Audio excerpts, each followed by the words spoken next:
देखिए, आज की क्लास में कक्षा 12 में बोर्ड पेपर में जो निश्चित सवाल आता है, 3 गुणित 3 क्रम के आव्यूह द्वारा समीकरणों को हल करना।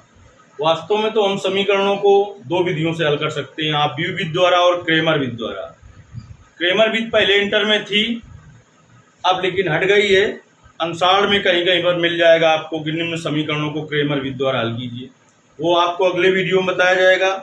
इस वीडियो में आपको आव्यूह विधि द्वारा समीकरणों को हल करना बता रहे हैं, जो कि निश्चित ही बोर्ड पेपर में 8 नंबर का सवाल आता है कि इतना ही सत्य है, जितना सत्य है कि सूरज पूरब में निकलता है, उतनी ही सत्य बात यह है कि 8 नंबर के सवाल बोर्ड पेपर में आता है। इसमें हम आपको एक ही सवाल में 8 नंबर कम से कम या एक ही सवाल में 13 नंबर भी बोर्ड पेपर में बताएंगे कैसे प्राप्त करें आप, क्योंकि 8 नंबर का तो ये सवाल आता ही है। इस सवाल को जब हम बीच में हल करेंगे तो ए इनवर्स की जरूरत पड़ेगी।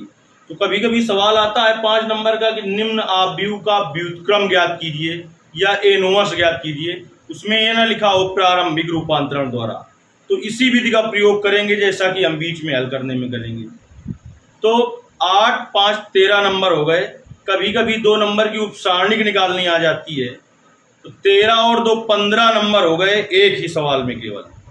अभी हम आपको बताएंगे कि सारणिक के प्रसार में जब पहली पंक्ति में प्रसार करें तो चिन्ह ऐसा क्यों होता है कि प्लस माइनस प्लस चलता है। सब कुछ एक ही सवाल में आप सीखेंगे। कम से कम 8 नंबर, ज़्यादा से ज़्यादा 15 नंबर भी एक ही सवाल से हो सकते हैं। तो ये सवाल तो निश्चित आना चाहिए यदि आप कक्षा 12 का बोर्ड पेपर दे रहे हैं। तो एक कोई सवाल हम हल करेंगे और इन सवालों का उत्तर आपको किसी से नहीं पूछना होता है, सही है कि गलत, वो भी हम बताएंगे आपको कैसे। चलिए, जैसे कि कोई एक हम 3 गुणित 3 क्रम का सवाल ले लेते हैं और फिर उसके बाद आप कोई भी सवाल लगाकर देखेंगे तो खुद पता चल जाएगा कि जैसे कि एक सवाल है कि निम्न समीकरणों को आव्यूह विधि से हल कीजिए। 3x - 2y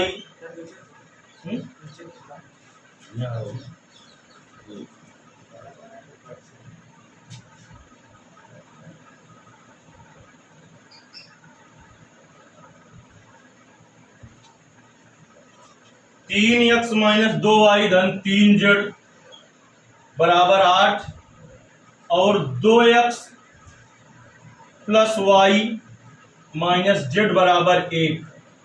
फिर है 4x - 3y धन 2z बराबर 4। कोई भी 3 गुणित 3 क्रम का ही सवाल आता है तो इसकी जब हम सीख लेंगे विधि तो खुद पता चल जाएगा।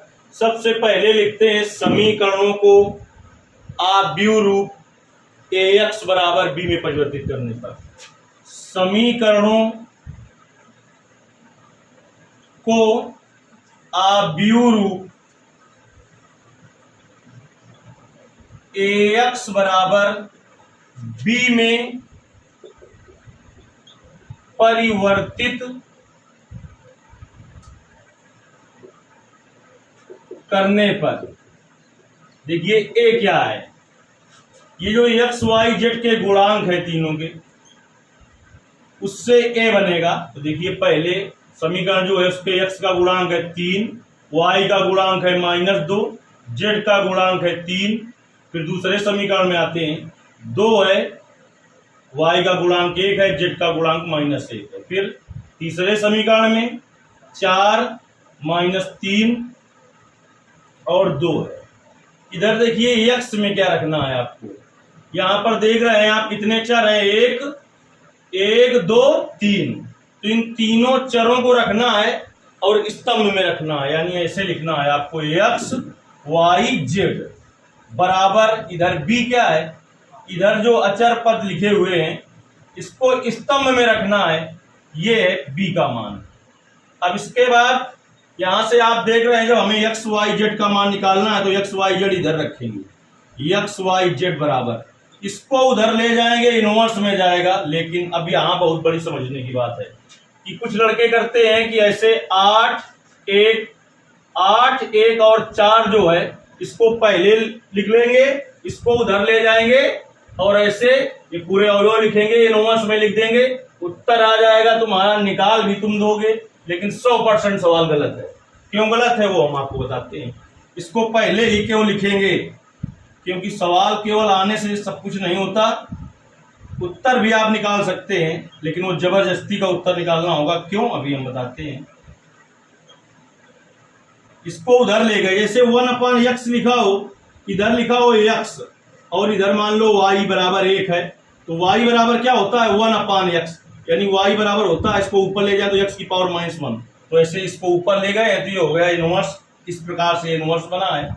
और ये हो गया आपका 8, 1, 4, इसको समीकरण 1 डालेंगे। इसे ही पहले और इसे बाद में क्यों लिखेंगे, क्योंकि आप ए बी ज्ञात करते होंगे आप व्यू में, ए इंटू बी, तो ए इंटू बी ज्ञात करना तभी संभव होता है जब ए के स्तंभों की संख्या बी की पंक्तियों की संख्या के बराबर हो।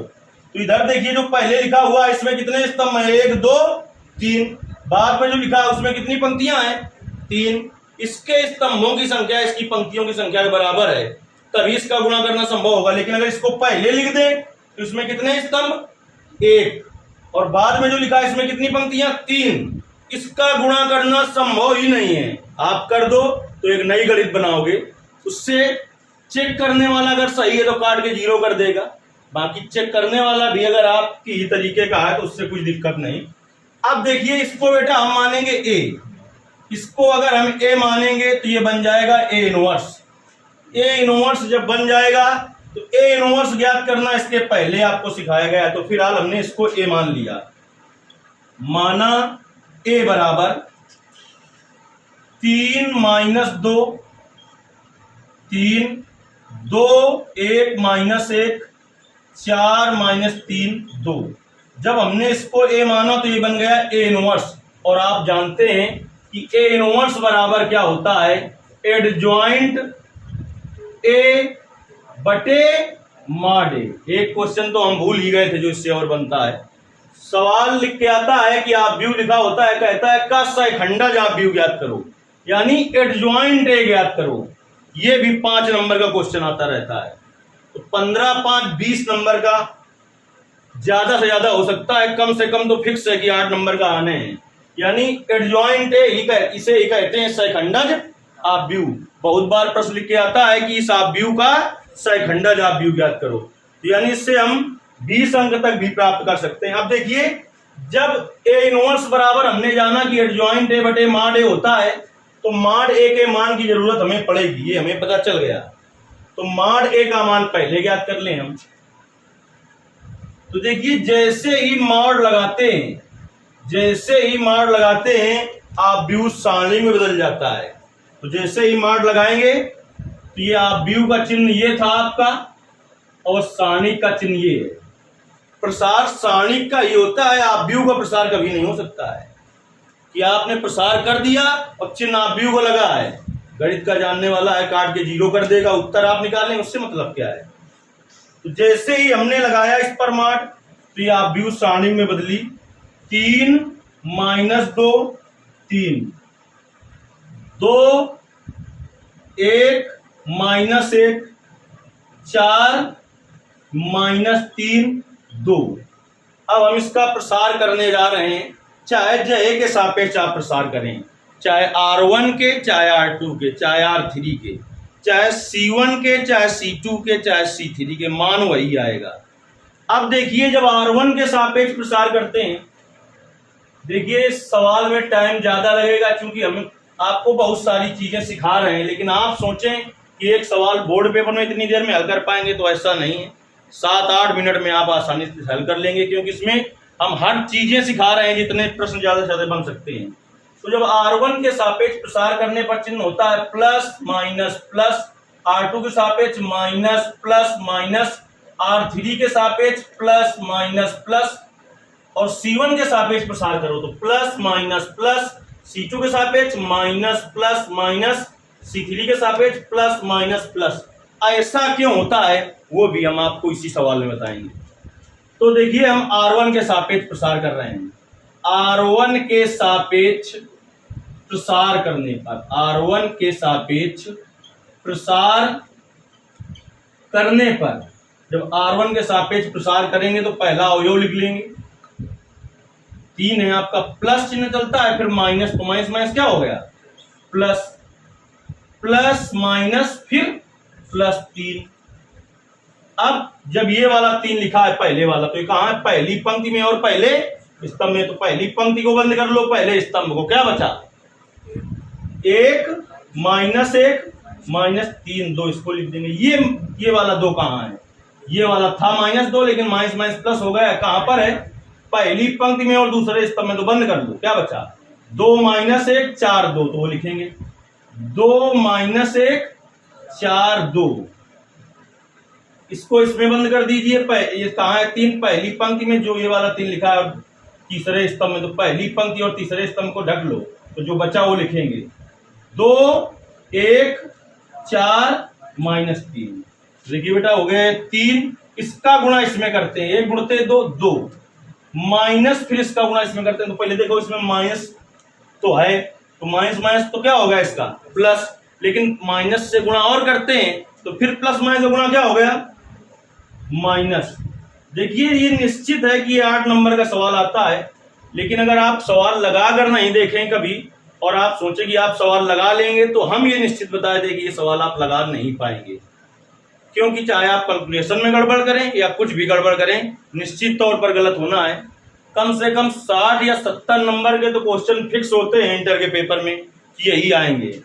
अब चलिए इसका गुणा इसमें करते हैं। 2 गुणते 2 4, फिर माइनस इसका गुणा इसमें, तो माइनस माइनस गुणा प्लस। 1 गुणते 4 4 प्लस 3, इसका गुणा इसमें करेंगे। 2 गुणते -3 -6 हो गया, फिर माइनस इसका गुणा इसमें करेंगे तो -4 हो गया।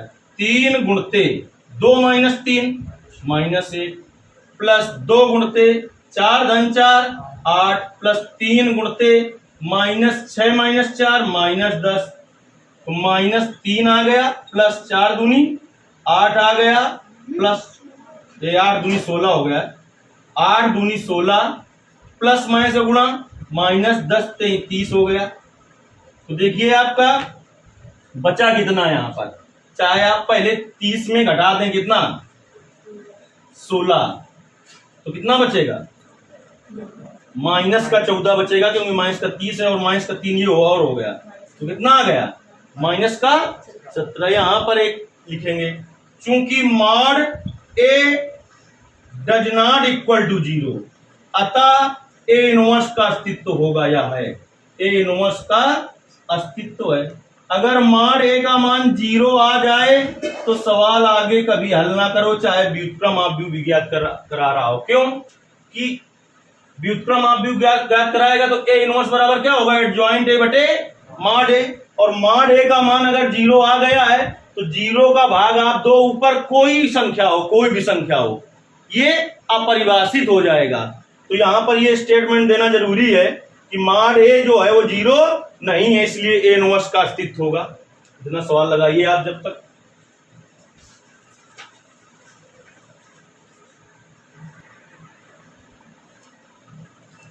देखिए अब इसके आगे हमें ए के मान की जरूरत पड़ने वाली है, तो ए का मान हमने यहां पर लिख लिया है और बकाया सब हम साफ करते हैं।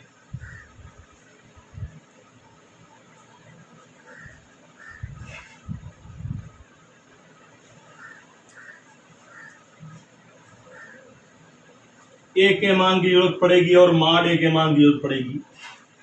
तो ए का मान यहां पर लिख लिया था, मॉड ए का मान भी लिखे ले रहे हैं, -17 आया है। अब देखिए ए के मान को थोड़ा इस जगह लिख लेते हैं बड़ा करके। 3 - 2 3, 2 - 1 -1, देख ला लीजिए एक बार। 4 - 3 2, ये का मान मिला लो एक बार। यही है,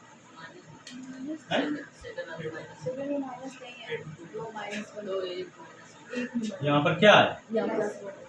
यहाँ पर सही है ना। चलिए अब देखिए निकालने जा रहे हैं हम सैखंड। सैखंड इसके ज्ञात करने की 2 विधियां हैं। दूसरी जो विधि है वो तो सरल ज्यादा है, लेकिन इस समय जैसा हर जगह लगा मिल रहा है उसी हिसाब से हम लगा दे रहे हैं। दूसरी विधि भी आपको बता दी जाएगी बात की। दूसरी विधि लगाएंगे तो हम 3 लाइनों में सैखंड पूरे निकाल देंगे। ऐसे हमें 9 बार लिखना पड़ेगा, उससे 3 बार में निकाल देते हैं। तो देखिए सेकंड का क्या होता है, जैसे लिखा हो A11 small A11, small A11 का मतलब हुआ उसका मान तुम्हें बताना है जो पहली पंक्ति और पहले स्तंभ में हो। तो कितना है इसका मान 3। लेकिन अगर लिखा हो कैपिटल A11 तो कैपिटल A11 स्मॉल A11 का क्या है सेकंड है। अगर लिखा कैपिटल A11 अगर लिखा है वो कैपिटल M11 तो कैपिटल M11 क्या है स्मॉल A11 की उपसारणिक है। क्या है उपसारणिक। पहले इसको समझें क्योंकि इसकी जरूरत यहां पर अभी हम लिखेंगे। कैपिटल A11 बराबर -1 की पावर 1 + 1 इंटू M11 लिखेंगे। तो M11 क्या है स्मॉल A11 की उपसारणिक है। स्मॉल A11 क्या है जैसे लिखा है यहां पर, ये जो लिखा है पहले पंक्ति है ये स्तंभ है, उसका मान जो पहली पंक्ति और पहले स्तंभ में कितना है वो 3। लेकिन ये कैपिटल M11 क्या है स्मॉल A11 की उपसारणिक। इसका मतलब ये होता है कि पहली पंक्ति को बंद करो पहले स्तंभ को बंद करो, पहली पंक्ति और पहले स्तंभ को बंद करो, जो बचा वो कैपिटल M11 है। यानी क्या होगा 1 -1 -3 2। फिर कैपिटल A11 क्या होगा -1 की पावर 1 + 1। ये क्या है पहली पंक्ति पहला स्तंभ, तो -1 की पावर होता है पंक्ति धन स्तंभ। गुणते M11 लिख दें यहां पर, चाहे लिख दें इसी जगह स्मॉल A11 की उपसारणिक। तो प्रश्न बहुत बार आ जाता है कि कई बार हमने कंपटीशन में भी देखा है कि उपसारणिक केवल ज्ञात करने को कह देता है। सवाल दिया होगा कहता है कि उपसारणिक ज्ञात कीजिए, तो A11 की उपसारणिक पूछे तो ये होगी, जैसे पूछे A21 की उपसारणिक तो इसे लिखेंगे M21। इसका मतलब क्या होगा इसका मतलब ये होगा कि आप दूसरी पंक्ति बंद कर लो पहला स्तंभ, दूसरी पंक्ति बंद कर लो पहला स्तंभ, बचा क्या -2 3 और -3 2। ये क्या है ये स्मॉल A21 की क्या है उपसारणिक है। उपसारणिक ऐसे ज्ञात करते हैं। फिलहाल अब इसका उपयोग सवाल पर अभी इधर होगा। अब समझ लेते हैं हम सेकंड क्या है। तो A11 यानी ये स्मॉल A11 का सेकंड है, तो इसको लिखेंगे -1 की पावर 1 धन 1। अब सवाल में उसकी जरूरत पड़ेगी इसलिए उसको वहां पर समझाया। -1 की पावर पंक्ति धन स्तंभ गुणते M11, तो -1 की पावर 1 धन 1 कितना हो गया 2 गुणते M11 का मतलब बता दिया। क्या बंद कर दो पहली पंक्ति और पहला स्तंभ, तो पहली पंक्ति और पहला स्तंभ बंद कर दो तो क्या बचेगा 1 -1 -3 2। माइनस की घात जब विषम हो तो मान प्लस का 1 होगा, विषम हो तो माइनस का 1 होगा। तो 1 गुणते इसका गुणा इसमें करो कितना आएगा 2, माइनस से गुणा प्लस, लेकिन माइनस से गुणा होता है तो माइनस कितना हो गया। तो ये आ गया बेटा 1 गुणते 2 -3 -1, 1 गुणते -1 हो गया -1। अब यहीं पर कामा लगाकर इधर A12 ज्ञात कर देते हैं हम। A12 बराबर क्या होगा -1 की पावर 1 + 2 -1 की घाते पंक्ति धन स्तंभ गुणते M12। कोई तुमसे पूछे M12 क्या है स्मॉल A12 की उपसारणिक है, तो -1 की पावर 1 धन 2 3। M12 में क्या बंद करोगे पहली पंक्ति और दूसरा स्तंभ, तो पहली पंक्ति और दूसरा स्तंभ, तो बोलो क्या बचा 2 - 1 4 2 2 - 1 4 2।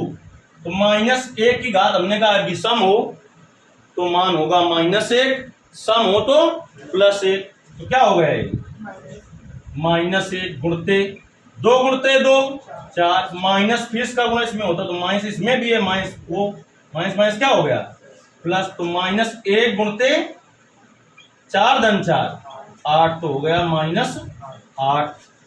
अब देखिए इसी के आगे या इससे नीचे यहीं पर ज्ञात कर लेते हैं हम A13 A13 मतलब -1 की पावर पंक्ति और धन स्तंभ। पंक्ति 1 है, स्तंभ 3 गुणते M13 तो -1 की पावर 1 धन 3 कितना हो गया 4।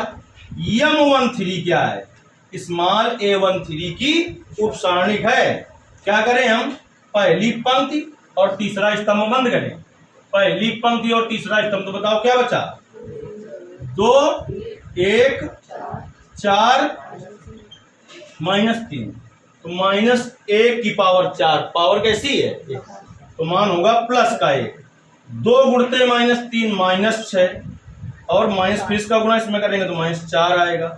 1 गुणते -6 और -4 -10 प्लस माइनस का गुणा माइनस तो हो गया माइनस, क्या हो गया? -10।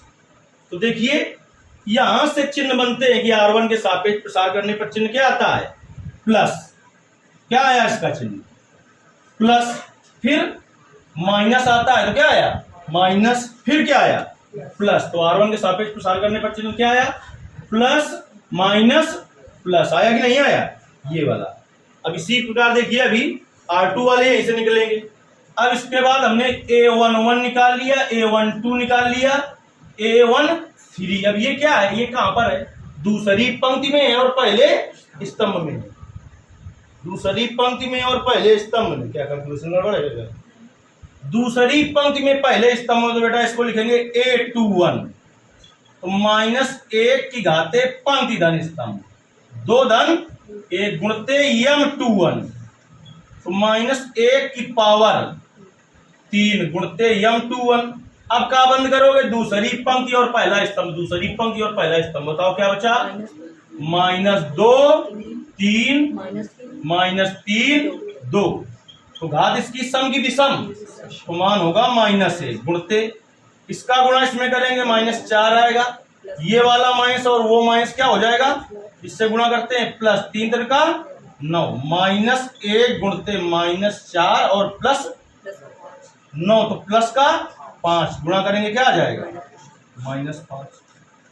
अब बेटा निकालेंगे A22 तो मतलब -1 की घाते 2 धन 2 गुणते M22 तो -1 की घाते 2 धन 2 -1 की घाते 4 M22 मतलब दूसरी पंक्ति बंद करो बेटा और दूसरा स्तंभ बंद करो तो क्या बचेगा? दूसरी पंक्ति पूरी बंद है, दूसरा स्तंभ बंद कर लो। 3 3 4 2 3 3 4 2 तो -1 की पावर सम है तो मान होगा प्लस का 1। 3 गुणते 2 6 -4 3 12 तो 1 गुणते -6 बराबर क्या आ गया? -6। अब A23 निकालेंगे। इसके बाद A23 -1 की पावर 2 धन 3 गुणते M23 तो -1 की पावर 5 गुणते M23। अब क्या बंद करोगे बेटा? दूसरी पंक्ति और तीसरा स्तंभ। अगर कोई तुमसे पूछे M23 क्या है? स्मॉल A23 की उपसारणिक है तो M23। अब बंद करेंगे हम क्या? दूसरी पंक्ति और तीसरा स्तंभ। तो बताओ क्या बचेगा? 3 -2 4 -3 -1 की पावर 5 विषम है -1 गुणते 3 गुणते -3 तो -9 माइनस ये है और माइनस का गुणा और होगा तो +4 दूनी -1 गुणते -1 तो क्या आ गया? +1। अब देखो R2 के सापेक्ष प्रसार करने पर चिन्ह क्या बताया था हमने? Minus plus minus. देखो R2 के सापेक्ष प्रसार करने गए तो चिन्ह क्या निकल गया यहाँ पर? माइनस। फिर चिन्ह क्या निकला? प्लस। फिर क्या निकला? माइनस। इसलिए ऐसा होता है R2 के सापेक्ष प्रसार करने पर चिन्ह। अब क्या निकालेंगे बेटा? A31 A का मतलब -1 की पावर 3 धन 1 गुणते M31 तो -1 की पावर 3 धन 1 4 गुणते M31। आप क्या बंद करोगे? तीसरी पंक्ति और पहला स्तंभ तो क्या बचेगा? -2 3 तीसरी पंक्ति पहला स्तंभ 1 -1 तो माइनस की घात सम की विषम तो मान होगा प्लस का 1। माइनस 2 गुणते माइनस 1 2, माइनस का चिन्ह होता है, फिर 1 गुणते 3 3, 1 गुणते माइनस 1 बराबर बेटा क्या आ गया माइनस 1। अब देखिए इसके बाद आपके पास बहुत सारी जगह होगी तो अपना नीचे करते जाना। यहां पर हम क्या निकालेंगे, a32 -1 की पावर 3 + 2 इंटू m32, तो -1 की पावर कितना हो जाएगा 3 धन 5 हो जाएगा गुणते m32। अब क्या करेंगे बेटा आप, तीसरी पंक्ति और दूसरा स्तंभ, तो बताओ क्या बचा 3 3 और 2 -1, तो -1 की घात सम की विषम 5 है, विषम है तो मान होगा -1। 3 का गुणा इसमें करिए -3 आएगा, फिर माइनस का गुणा इसमें करेंगे -6 हो गया, -1 गुणते -9 हो गया, माइनस का गुणा प्लस हो गया।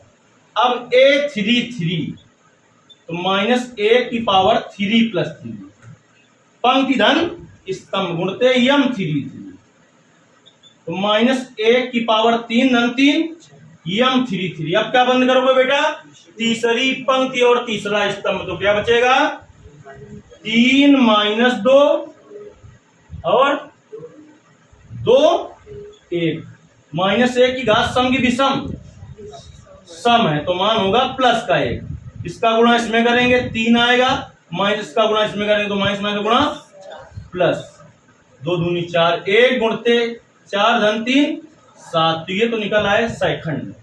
इतना करिए।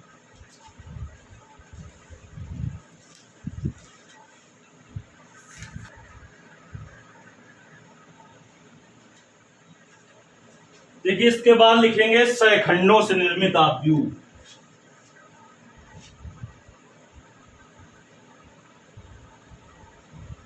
लिखेंगे सैखंडों से निर्मित आव्यूह, सह खंडों से निर्मित आव्यूह से b बराबर लिखेंगे सैखंडों से निर्मित आव्यूह। अब यहां पर पहले लिखा जाएगा a11 कितना आया है -1, फिर a12 कितना आया था -8, फिर a13 -10, फिर a21 -5, फिर a22 -6, फिर a23 कितना आया है 1, चलो ठीक है। फिर क्या आया है a31 -1, फिर a32 कितना आया है 9, a33 कितना आया है 7। यहां पर हमने लिखा है कि सैखंडों से निर्मित आव्यूह, इसे b बराबर लिख दिया। पहले यहां पर लिखा जो वो क्या है a11, फिर यहां पर जो निकला था a12, फिर a13, फिर यहां पर a21, यहां पर a22, a23, a31, a32, a33। यहां से एक क्वेश्चन और बनने वाला है, 1 नंबर का क्वेश्चन, जो प्रश्न बोर्ड पेपर में 1 नंबर का आता रहता है कि सैखंडज आव्यूह ज्ञात कीजिए। एक आव्यूह दिया होगा, कहेगा का सैखंडज आव्यूह ज्ञात कीजिए। देखिए तो यहां पर लिखेंगे अब सह खंडों से निर्मित, सैखंडों से निर्मित सह खंडज आव्यूह,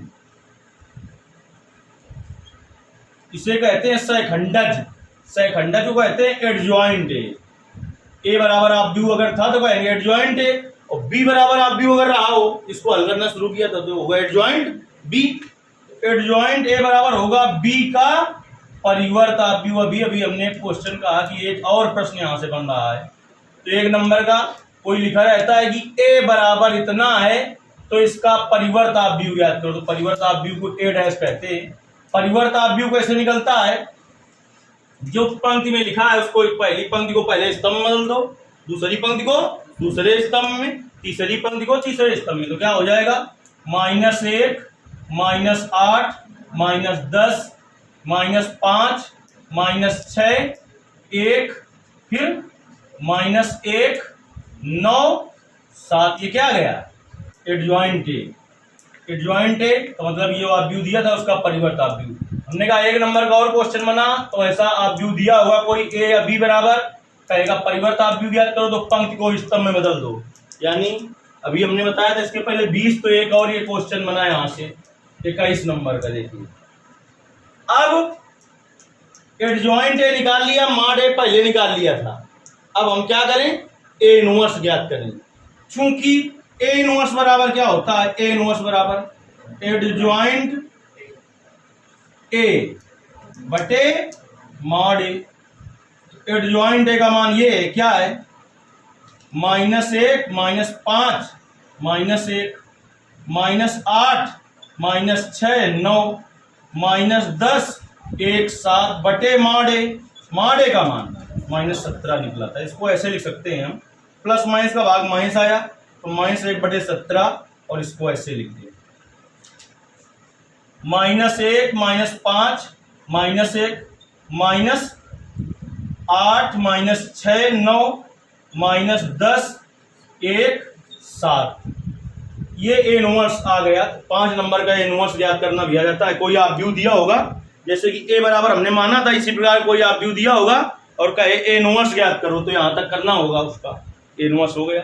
लेकिन यहां पर तो हमें क्या करना था, बताओ, समीकरणों को हल करके एक्स वाई जेड के मान ज्ञात करना था, और जिस विधि से ज्ञात कर रहे हैं इसे कहते हैं आव्यूह विधि। अब ए इनवर्स का मान बेटा समीकरण 1 में रखेंगे। ए इनवर्स का मान समीकरण 1 में रखने पर, अब देखो समीकरण 1 में बेटा क्या था, इधर था एक्स वाई जेड, क्या था एक्स वाई जेड बराबर, यहां पर जो था उसे माना था ए, ऊपर लगा था इनवर्स, वो हो गया था ए इनवर्स, और ए इनवर्स का मान ये निकला है कि -1 बटे 17 और -1 -5 -1 फिर -8 -6 और 9 -10 1 7, और इधर था गुणा में कुछ, इधर क्या था गुणा में 8 1 4। पहले हमने बताया था, फिर आपको बता दे रहे हैं। अगर इसको आपने पहले लिख दिया, इसको बाद में, तो देखिए जो पहले लिखा होता है उसके स्तंभों की संख्या बाद में लिखे हुए जो है उसकी पंक्तियों की संख्या के बराबर होना चाहिए, तभी गुणा संभव है। इसको पहले लिख देंगे तो इसमें कितने स्तंभ होंगे, एक स्तंभ होगा, केवल एक स्तंभ, और पंक्तियां बाद वाले में कितनी होंगी 1 2 3, तो उसका गुणा संभव ना होगा। अब इसका देखो गुणा संभव है कि नहीं, पहले जो लिखा है उसमें कितने स्तंभ है 1 2 3, बाद वाले में कितनी पंक्तियां 1 2 3, तो गुणा संभव है। तो -1 बटे 17। हर चीज को बड़ा सीरियस लेना होता है बोर्ड पेपर में, अगर ठीक अंक प्राप्त करना चाहते हो तो। आप जानते सब कुछ हो, आए जब वो उस समय आपका और जब वक्त आए आपको हल करने का, तो ये भूल जाओ कि इसका गुणा इसमें कैसे करें। इसलिए प्रैक्टिस बहुत जरूरी है। ऐसा नहीं कि जिस पेपर है तो उसके पहले देख लिया आव्यूह विधि वाला, तो हम जानते हैं। कम से कम जो फिक्स क्वेश्चन हमने बताए कि कम से कम 70 नंबर तक का जो फिक्स होता है, उन क्वेश्चनों को तो आपको पेपर के पहले जो 2 दिन का गैप जितना हो उस पर अपने मन से पहले हल करना है, और जब उत्तर मिल जाए तब आपको मानो कि आता है। ऐसे नहीं कि आता है तो वहां कैलकुलेशन के टाइम ये दिमाग नहीं काम करेगा फिर कि गुणा कैसे करें। इसलिए हर चीज हल करना बहुत जरूरी होता है। देखिए इसका गुणा कैसे करेंगे, इसका गुणा, या हम कहते हैं इसका गुणा इसमें कर रहे हैं, तो देखिए -1 गुणते होगा 8, फिर -5 गुणते 1 होगा, फिर -1 गुणते 4 होगा, यानी इसका गुणा इसमें कर दिया। अब इसका इसमें होगा, क्या होगा -8 गुणते 8 -6 गुणते 1 +9 गुणते 4। अब इसका भी हो चुका इसमें। अब इसका कर रहे हैं इसमें -10 गुणते 8 धन 1 गुणते 1 धन 7 गुणते 4, तो -1 बटे 17। अब -8 -5 -4 -64 -6 + 9 चौका 36 -80 + 1 + 7 चौका 28, तो -1 बटे 17, -1 बटे 17 -8 -5 बेटा कितना हुआ -13 और -4 17 माइनस 64 और माइनस 6 माइनस का 70 हुआ और प्लस का 36 घटा दे तो माइनस का 34 बचा 80 है माइनस का, प्लस का है 29, तो माइनस का कितना बचेगा 29 घटाओ 80 में माइनस का कितना बचेगा, नहीं बचेगा इतना। अब देखिए इसका भाग देना है सब में। इधर क्या चल रहा है एक्स वाई जेड, इधर चल रहा है एक्स वाई जेड बराबर, इसका भाग देना है तो -17 बटे ये क्या है -17, -34 बटे ये क्या है -17, फिर -51 बटे -17। तो देखिए इधर क्या आ गया आपका एक्स वाई जेड बराबर -17 का -17 में भाग दोगे 1 आएगा, -17 का भाग -34 में दोगे 2 आएगा, और माइनस माइनस सब प्लस हो गए कि नहीं हो गए, और 17 तिरका 51 आप लिखेंगे तुलना करने पर, तुलना हो जाएगी क्योंकि आप व्यू इधर भी लगा है और आप व्यू इधर भी लगा है। तो तुलना करने पर x बराबर 1, y बराबर 2, z बराबर 3 आ गया। अब चेक कैसे करेंगे उत्तर हमारा सही है कि गलत। और एक फिक्स बात यहाँ पर हम आपको बताए दे रहे हैं कि बोर्ड पेपर दे रहे हो या कोई भी एग्जाम हो, आप अपने बगल वाले से पूछोगे तो अगर वो ठीक ठाक बच्चा है तो वो गलत बताएगा। कोई ये नहीं चाहता कि हमसे ज़्यादा किसी के नंबर आए, इसलिए काफ़ी सवाल ऐसे होते हैं जिनका उत्तर हम खुद चेक कर सकते हैं, तो क्यों बगल वाले से पूछें। कैसे चेक कर सकते हैं, आइए जो सवाल जो दिया था उसमें समीकरण क्या थे समीकरण बोलिए। 3x minus 2y plus 3z बराबर 8, 3 समीकरण थे। तो ये एक्स वाई जेड के जो मान है उन तीनों समीकरणों को संतुष्ट करेंगे। किसी एक समीकरण में रख के देख लीजिए तो आपके उत्तर की जांच हो जाएगी। 3 गुणते एक्स का मान कितना निकला है 1, माइनस 2 गुणते वाई का मान कितना निकला है 2, प्लस 3 गुणते जेड का मान कितना निकला है 3 बराबर 8, 3 माइनस 4 प्लस 9 बराबर 8, 9 और 3 12 माइनस 4 बराबर 8, 12 में घटाओ 4, 8 बराबर 8। अब कहीं पूछने बताने की जरूरत नहीं है, 100% सवाल सही है। अब आप सोच रहे हो कि कम से कम 1-1.5 घंटा में हम ये सवाल हल कर पाएंगे, तो हमने यहाँ पर इतनी चीजें बताई है कि 20-21 नंबर तक का हल हमने बताया है, बाकी 6-7 मिनट में सवाल हल हो जाता है बड़ी आसानी से। और चीज रही एक कि ए इनवर्स का उत्तर कैसे ज्ञात करें, इसके लिए हमने बहुत पहले वीडियो बना दिया था कि ज़्यादा से ज़्यादा 1 मिनट या 50 सेकंड में ए इनवर्स का भी उत्तर चेक कर सकते हैं सही है कि गलत है, केवल ए इनवर्स ज्ञात करना हो। और अगर 2 गुणते 2 क्रम का आप भी हो तो उसका तो 15 से 20 सेकंड में उत्तर चेक कर सकते हैं ए इनवर्स सही है कि गलत। तो आज की क्लास से कम 8 नंबर तो फिक्स है बोर्ड पेपर में, ज़्यादा से ज़्यादा 21 नंबर का भी बन सकता है, लेकिन हम पूरा क्यों नहीं कह रहे हैं कि 21 नंबर का आ जाए, क्योंकि एक ही प्रश्नावली से पूरे सवाल थोड़ी रख देगा बोर्ड पेपर में, लेकिन प्रश्न इतने प्रकार के बनते हैं इसी प्रश्नावली से कि 21 नंबर आपके आ सकते हैं। लेकिन पूरा एक ही प्रश्नावली से एक पेपर में नहीं रखेगा, 7 सेट होते हैं, किसी में मान लो ये तो सब में होगा आप व्यू द्वारा समीकरण हल करना, किसी में इसके साथ 5 नंबर का कहीं ए इनवर्स दे दिया, किसी में आप व्यू द्वारा समीकरण करना तो आया, इसके बाद उसने किसी की उपसारणिक 2 नंबर की पूछ ली, किसी प्रश्न में ये तो आया 8 नंबर का, आपसे क्या पूछ लिया परिवर्त, आप व्यू पूछ लिया। इस तरीके से इससे क्वेश्चन बनते रहते हैं, केवल इसी प्रश्नावली से कम 8 और ज़्यादा से ज़्यादा कहाँ तक पहुँच सकते हैं वो हमने आप समझाया।